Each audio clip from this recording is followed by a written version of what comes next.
కుంభకోణం వెలుగులోకి వచ్చింది. ఆ కుంభకోణం వేల కోట్ల కుంభకోణం. ఆ కుంభకోణానికి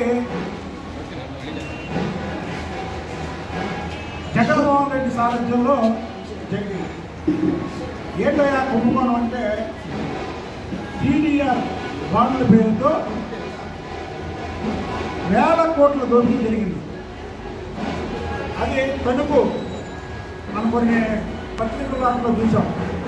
36 కోట్లకి 700 ఇచ్చారండి కారుమూడి నాగేశ్వరరావు కార్యక్రమం. అలాగే తిరుపతి అక్కడ సారథ్యం వహించింది కరుణాకర్ రెడ్డి. అక్కడ ఏం జరిగిందంటే ఒక మురికివాడలో పేదలు నివసించే ఏరియాలో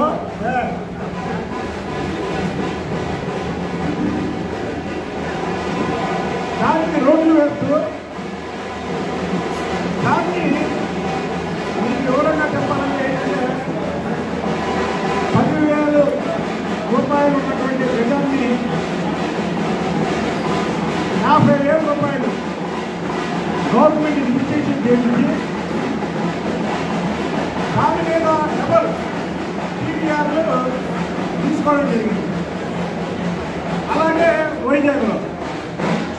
వైజాగ్లో ఎంపీ సత్యనారాయణ సారథ్యం, తణుకులో కారుమూడి నాగేశ్వరరావు సారథ్యం, తిరుపతిలో కరుణాకర్ రెడ్డి సారథ్యం, అలాగే ఇక్కడ ప్రతి చోట కూడా ఒక సారథ్యంలో. అయితే ఇదంతా కూడా జగన్మోహన్ రెడ్డి డైరెక్షన్లో జరిగింది. ఎందుకంటే టీడీఆర్ బాండ్లు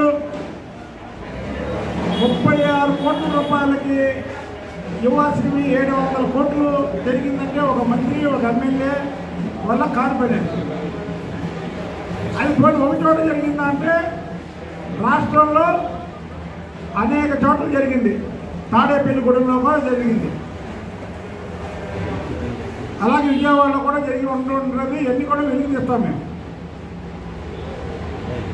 ఇన్ని ఏరియాల్లో జరిగిందంటే ఈ ఎమ్మెల్యేలు ఈ మంత్రులు మాజీ మంత్రుల వల్ల కాదు. ఇది ప్రభుత్వ జగన్మోహన్ రెడ్డి సారథ్యంలో జరిగితే అక్కడ ఉన్నటువంటి కమిషనర్లకి సీఎంఓ ఆఫీస్ నుంచి ఇది సీఎం ఆర్డర్ అని చెబితే జరిగే కుంభకోణం తప్ప ఇది ఆర్డినరీ ఎమ్మెల్యేలో లేదా మినిస్టర్లో చేసేది కాదు. అదేంటంటే ఈ కుంభకోణానికి హెడ్ జగన్మోహన్ రెడ్డి, దీంట్లో వాటాదారులు కరుణాకర్ రెడ్డి, కారుమూడి నాగేశ్వరరావు, ఎంవి సత్యనారాయణ, అలాగే తాడేపల్లిగూడెం దేవాదాయ శాఖ మంత్రి పనిచేశాడు ఆయన. అలాగా చెప్పుకుంటూ పోతే చాలామంది ఉన్నారు. దీని మీద ప్రభుత్వం కూడా ఎంక్వైరీ చేసింది. ప్రభుత్వం తన పని చేస్తుంది. ఒక పబ్లిక్ వ్యక్తిగా తెలుగుదేశం పార్టీకి చెందిన ఇటువంటి వ్యక్తిగా దీని మీద పోరాటం చేయాల్సినటువంటి బాధ్యత మాపై ఉంది. మేము ప్రజా వ్యతిరేక విధానాల మీద ఎలాగైతే పోరాడామో ఈ రోజు నుంచి జగన్మోహన్ రెడ్డి ప్రభుత్వంలో చేసినటువంటి ప్రజా ధనం ఏదైతే ఉందో అది దుర్వినియోగం, ప్రజాధనం దుర్వినియోగం. ఇవాళ బాండ్లు కూడా ఏదో ప్రభుత్వం పుట్టించి ఇచ్చేసింది అనుకోకూడదు. ఇన్ని వేల కోట్ల రూపాయలు బాండ్లు అంటే ప్రభుత్వానికి రావాల్సినటువంటి ఆదాయాన్ని గండి కొట్టి వాళ్ళ సొంత ఖజానాలో నింపుకోవడానికి చేసినటువంటి మాస్టర్ ప్లానింగ్. కాబట్టి దీని మీద నేను 2 రోజుల్లో దీని మీద కరెక్ట్గా సిఐడికి కంప్లైంట్ ఇవ్వదలుచుకున్నాను. ఆ సిఐడికి కంప్లైంట్ ఇచ్చే దాంట్లో A1 జగన్మోహన్ రెడ్డి, అలాగే A2, A3, A4 ఎవరి దగ్గర అయితే ఉందో వాళ్ళ పేర్లతో పాటు అక్కడ పనిచేసినటువంటి కమిషన్లను కూడా సిఐడి ఎంక్వైరీ చేయాలి. అలాగే సిఐడి కూడా ఏదో మామూలుగా ఎంక్వైరీ చేస్తే వీళ్ళు వినే మనుషులు కాదు.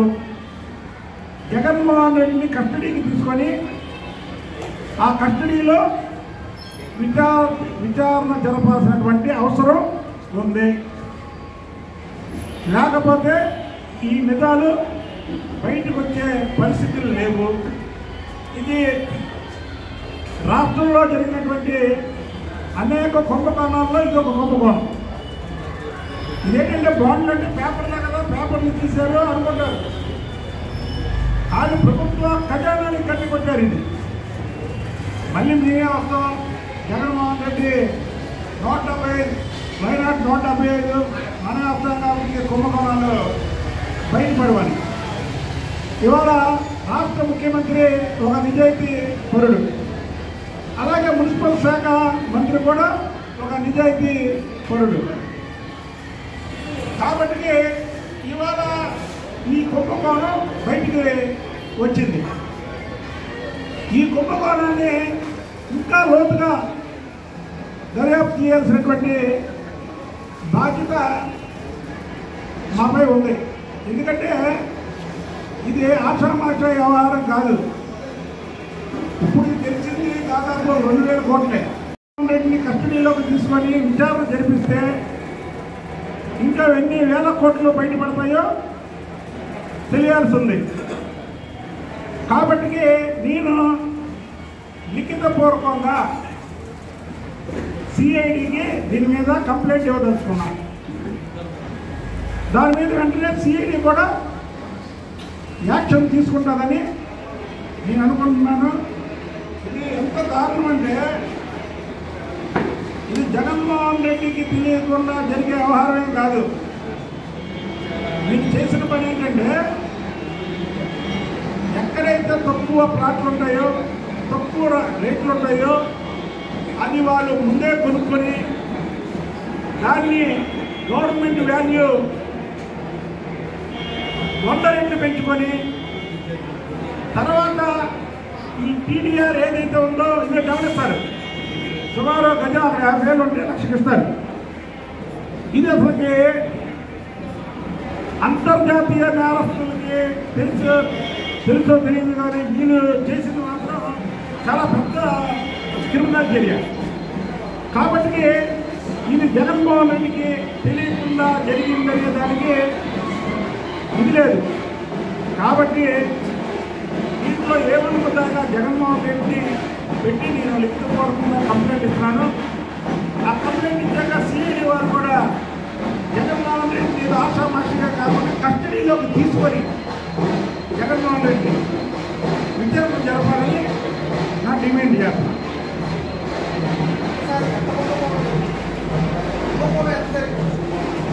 దాదాపు తిరుపతిలో 500 కోట్లు, కడుపులో 700 కోట్లు, అలాగే విశాఖపట్నంలో, అలాగే తాడేపల్లిగూడెంలో అనేక చోట్ల జరిగింది. వచ్చింది ప్రభుత్వం, ఒక నిజాయితీ గల ప్రభుత్వం. ఆ ప్రభుత్వం రాబట్టి ఈ 4 రోజుల్లోపే ఈ విషయం బయటపడింది. కానీ మీరు ఒక్కడ ఆలోచించండి, ప్రజలు కానీ మీడియా మిత్రులు కానీ, ఇది మామూలుగా ఎవరో ఒక వ్యక్తి అనుకొని, ఒక ఎమ్మెల్యే అనుకొని చేసేది కాదు. గవర్నమెంట్ వాల్యుయేషన్ పెంచాలంటే కలెక్టర్ పెంచాలి. కలెక్టర్ పెంచాలంటే ప్రభుత్వం నుంచి వాళ్ళకి జీవాలు అందాలి. అలాగే ఈ బాండ్లు ఇవ్వాలంటే మున్సిపల్ కమిషనర్లు ఇవ్వాలి. అంటే ఇది మొత్తం కూడా ముఖ్యమంత్రి చుట్టూరు ఉన్నటువంటి లింక్.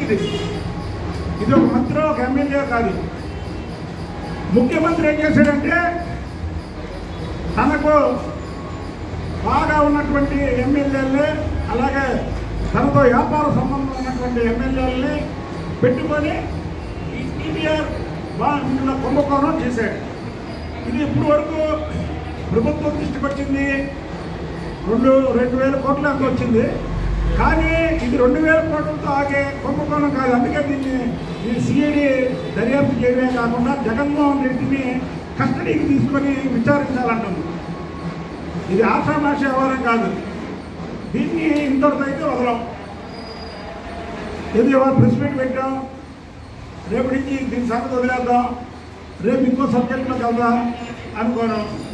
ఈ వ్యవహారం తేలే వరకు దీని మీద నా పోరాటం జరుగుతూనే ఉంటుంది. పోరాటం అనేది ప్రతిపక్షంలోనే చేయాల్సిన పని లేదు. అధికారంలో వాళ్ళు చేసినటువంటి దుర్మార్గాలు, వాళ్ళు చేసినటువంటి దోపిడీలు, వాటి మీద కూడా ఈరోజు మేము పోరాటం చేయొచ్చు. కాబట్టి జగన్మోహన్ రెడ్డిని సిఐడి విచారించేలాగా ఇదేదో ప్రెస్ మీట్ పెడితే వాళ్ళు విచారించరు. కాబట్టి నేను లిఖితపూర్వకంగా దీని మీద సిఐడికి ఒక కంప్లైంట్ ఇవ్వదలుచుకున్నాను.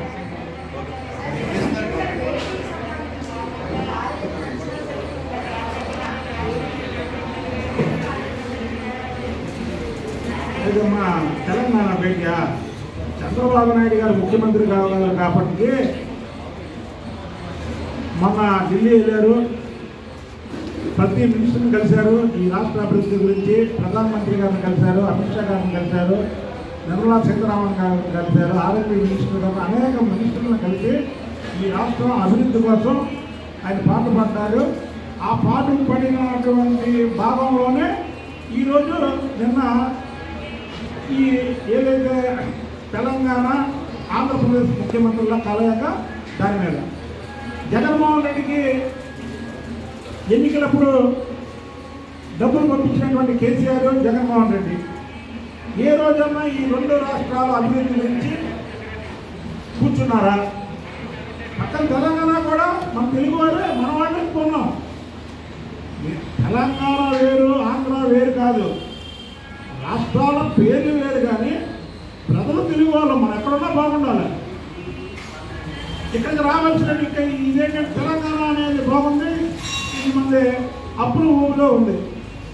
కాబట్టి చంద్రబాబు నాయుడు గారు ఒక అడుగు ముందుకేసి అక్కడ మనకు రావాల్సినటువంటి వాటాలు, అలాగే అయితే ఆ నీటిలో రావాల్సినటువంటి వాటాలు, ఇవన్నిటి గురించి ఒక అడుగు ముందుకేసి ఏదైతే కేంద్ర ప్రభుత్వంతో చర్చలు జరిపిన తర్వాత ఆయన హైదరాబాద్ వెళ్ళి రేవంత్ రెడ్డి గారితో చర్చలు జరిపారు. చంద్రబాబు నాయుడు గారికి ఉన్న పేరుకి, చంద్రబాబు నాయుడు గారికి ఉన్న లెజెండ్ వ్యవహారానికి నిజంగా రేవంత్ రెడ్డి గారిని పిలిచి ఇక్కడ చర్చలు చెప్పచ్చు. ఆయన నాకు అనుకోడు.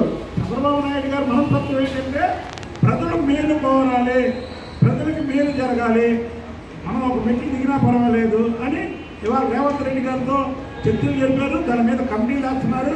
చర్చలు జరపగానే ఇది నీది అది నాదని అయిపోదు, ప్రభుత్వాల మధ్య జరగాలని అక్కడ కమిటీలు వేశారు. ఆఫీసర్స్తో ఒక కమిటీ, అలాగే మంత్రులతో ఒక కమిటీ వేశారు. కాబట్టి ఇవన్నీ కూడా తేలుతాయి. ఇవాళైతే ఒకటే చెప్తున్నాం, ఏ శాఖలో కూడా రూపాయి లేకుండా జగన్మోహన్ రెడ్డి ఆఖరికి ఇక్కడ సున్నా మిగిల్చాడు ఈ రాష్ట్రంలో. ఇలాంటి బాండ్లు కానీ, లేదా లెక్కర్ కానీ, లేదా ఇసుక కానీ, లేదా మైనింగ్ మీద కానీ కొన్ని లక్షల కోట్ల రూపాయలు జగన్మోహన్ రెడ్డి దగ్గర నేల మాలికల్లో ఉన్నాయి. ఇవన్నీ కూడా తీయాల్సినటువంటి బాధ్యత ఉంది. కాబట్టి జగన్మోహన్ రెడ్డి చేసినటువంటి అవినీతి మీద నా పోరాటం ఈ రోజు నుంచి స్టార్ట్ చేశా. అది ఫస్ట్ టీడీఆర్ బాండ్ల కాంచి మొదలు పెడుతున్నా. దీన్ని ప్రతి ఒక్కరు కూడా దీనికి సహకరించాలి. ఎందుకంటే ఇది ప్రజాధనం కాబట్టి ప్రతి ఒక్కరు సహకరించాలని కోరుకుంటున్నాం.